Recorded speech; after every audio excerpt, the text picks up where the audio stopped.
Hi everyone. So for our Share Your Learning project, we're going to talk about what the media gets wrong about mental illness.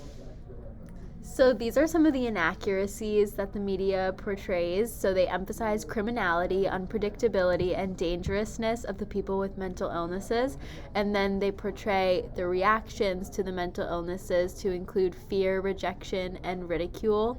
And both of these things combined promote the stigma and discrimination of mentally ill people. And these stigmas are promoted because the movies and TV shows aren't based off of psychological research, which is really dramatizing the mental illnesses and how people are influenced by them.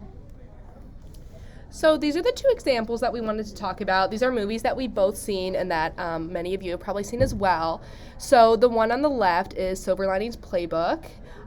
In this movie, the main character, played by Bradley Cooper, struggles with bipolar disorder. So as we learned about in class, this is a type of depressive disorder that does affect your life in many ways, and this is shown in the movie as he has struggles with family life. He suffers from manic, depression and, manic spells. And so throughout the movie, his illness actually gets better when he starts a relationship with the character played by Jennifer Lawrence. So a quote from Steven Scholzman from the Department of Psychiatry at Harvard Medical School, he says that falling in love is an absolutely awesome, wonderful thing, but it's not going to cure bipolar disorder any more than it's going to cure diabetes. So we thought that that was an interesting take. And then the movie on the right is the movie Split, which is an M. Night Shyamalan movie. It depicts a man with dissociative identity disorder, another one that we talked about in class. But the character in this movie actually becomes a violent kidnapper.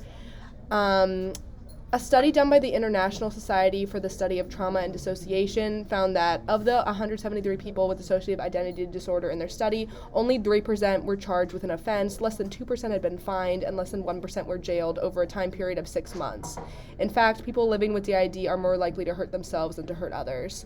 So as we can see, these movies both portray really harmful stereotypes. And these are the works that we use to find our information.